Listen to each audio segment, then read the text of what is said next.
Olá, meu nome é Eduardo Starosta e esse é o canal Fora de Curva. Gente, hoje, 26 de setembro, segunda-feira, então dia do quadro que vem por aí. Mas antes, vamos tratar de uma coisa que eu pessoalmente acho muito relevante para nós refletir nessa segunda-feira. Não é nenhuma notícia nova, é uma constatação, mas eu quero chamar atenção para alguma coisa que eu já reclamei há alguns dias aqui no Fora de Curva.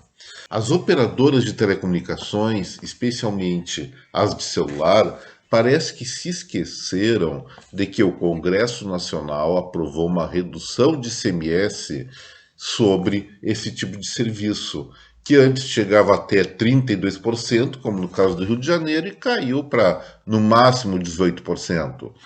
Esse valor, que deveria ser já descontado nas contas dos consumidores em julho, agosto, setembro, na maior parte dos casos ainda não foi. A Anatel mandou hoje, com efeito retroativo, essas empresas começarem a passar esse desconto para o bolso do consumidor.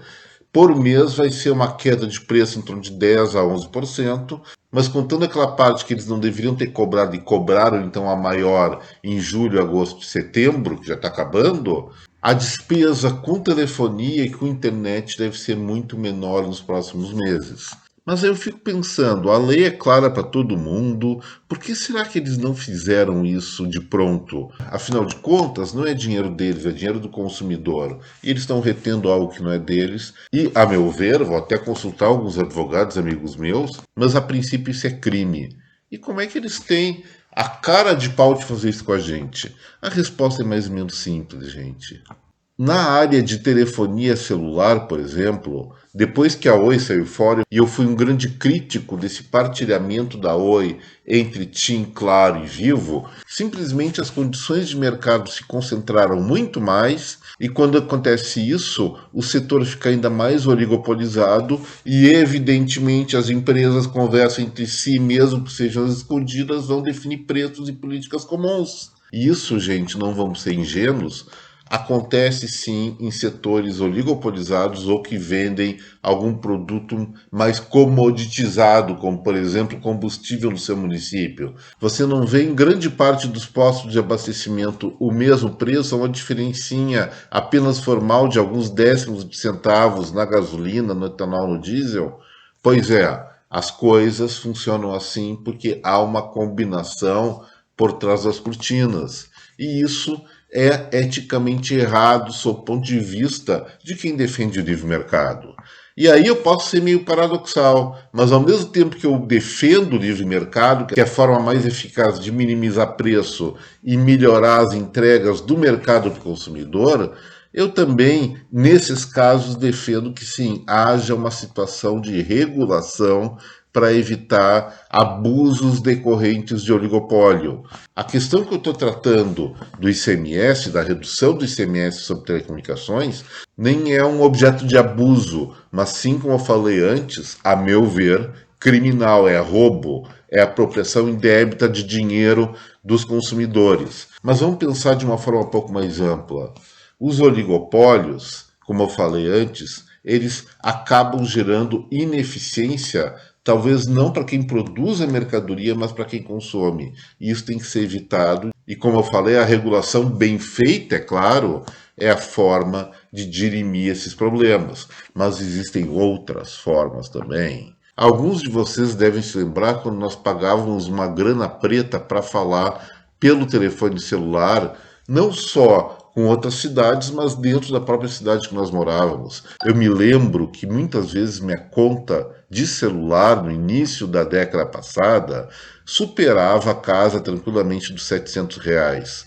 Hoje eu vou estar contratando, não contratei ainda um plano novo, que eu não vou gastar R$ 150 por mês para ter todo o direito de ligar para qualquer lugar da América que eu quiser, além de uma boa franquia de internet. Mesmo assim, essa operadora vem cometendo alguns abusos nessa questão do ICMS. Mas naquele momento, o que apareceu de novidade no mercado? Uma coisa que talvez as pessoas estejam meio esquecidas, mas ainda é importante no mercado de comunicações, o Skype. O Skype permitia o quê? Que nós falássemos com outras pessoas via internet. Foi o primeiro sistema de voz sobre IP, como se chamava, eficaz que apareceu no mundo. Depois foi comprado pela Microsoft, desenvolveu ainda mais esse recurso, mas surgiram vários outros concorrentes, como por exemplo o WhatsApp, que a própria Oi quer usar para substituir suas linhas fixas. Que malandragem, né?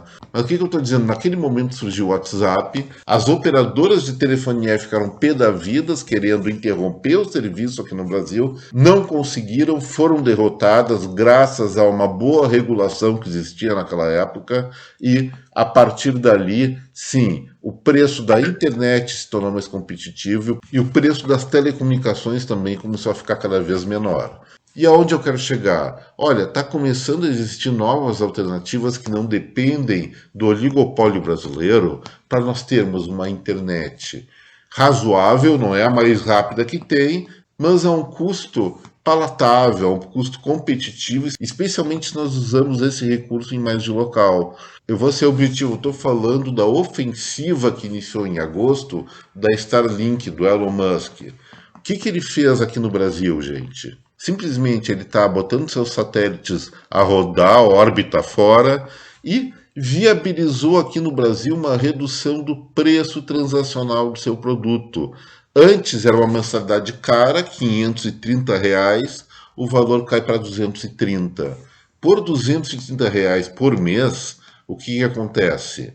Talvez seja mais caro que uma unidade fixa numa residência, conforme a velocidade, conforme a operadora.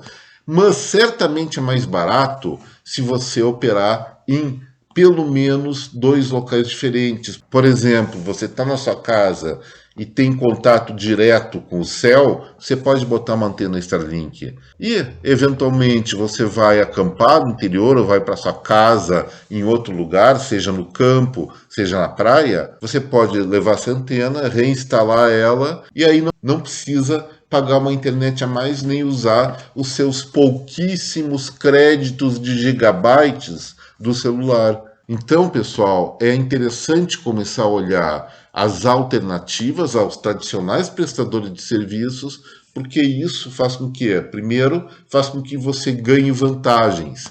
Em segundo, pressiona o sistema econômico a uma maior competitividade e redução de preços. Eu vou fazer uma promessa para vocês: quando esse canal Fora de Curva monetizar e tiver recursos suficientes para mim transformar ele numa unidade móvel para começar a trabalhar em vários municípios no Brasil, não apenas no local fechado, eu vou carregar comigo essa tecnologia da Starlink. Não vou mais sentir falta de internet. Espero que vocês façam isso também. Não estou patrocinando a Starlink, bem que gostaria de estar. Só estou colocando para vocês uma ideia de que quanto mais nós diversificarmos de forma viável, é claro, nossas opções de consumo, mais poder como consumidor nós vamos ter. E agora vamos para o quadro que vem por aí. Vocês me conhecem, eu sou aquele, o cachorrão starosta, o único que sabe das coisas desse lugar aqui. Então, por favor, não esqueçam, esse cara aqui, esse maluco, tá querendo cortar minha ração, não deixar eu sair com minhas cadelinhas, só porque vocês não estão se inscrevendo, não estão deixando like. Então, taca aí botão no like, taca aí gostei, não sei mais o que, inscrevam-se nessa bagaça aí, para mim ficar numa boa. Até mais pra vocês. Amanhã, terça-feira, começa com dados interessantes que vão bombar as notícias. Vai sair o IPCA 15 do IBGE. Eles medem a inflação por esse indicador, como eu já falei várias vezes, do dia 15 de agosto a 15 de setembro.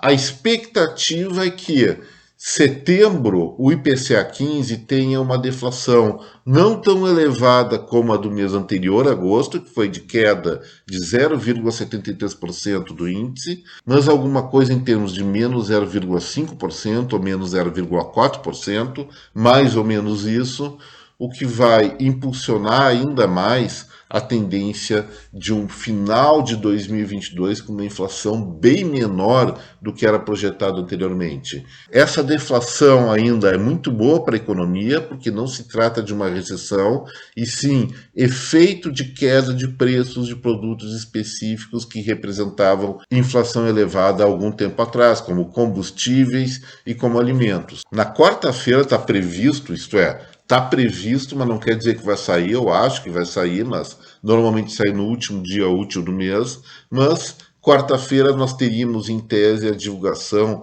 do emprego brasileiro pelo CAGED, do Ministério do Trabalho. Em julho, nós tivemos um saldo positivo entre contratações e demissões de 218.900 vagas. Para agosto, eu imagino que essa alta atinja um patamar próximo a 250 mil postos de trabalho, especialmente pela pressão positiva do setor de serviços. Também tem o fator positivo da indústria, que a partir de agosto começa a receber de maneira mais intensa pedidos de produção para as lojas aí do varejo, em função das festas do final de ano e até da Black Friday, que esse ano parece que ocorre dia 25 de novembro.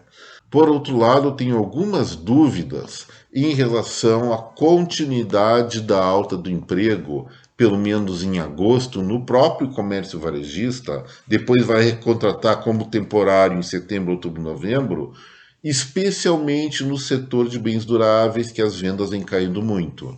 Mas o resultado final do indicador deve ser positivo, como eu falei, uma alta em torno de 240, 250 ou 260 mil postos de trabalho. Na quinta-feira, se na terça nós tivemos IPCA 15, na quinta-feira nós vamos ter o IGPM, que é o Índice Geral de Preços da Fundação Getúlio Vargas, meio do mês. Média inflação também do dia 15 de agosto a 15 de setembro, com a diferença que inclui, além dos preços ao consumidor, os por atacado e a construção civil. Nesse caso, a perspectiva de deflação é um pouco maior, porque no período apurativo, dólar caiu, combustíveis caíram e várias commodities também caíram de preço, e isso impacta muito nos preços por atacado. Imagino que a deflação do IGPM, que vai sair na quinta-feira, fique por volta de 0,6%, 0,7%.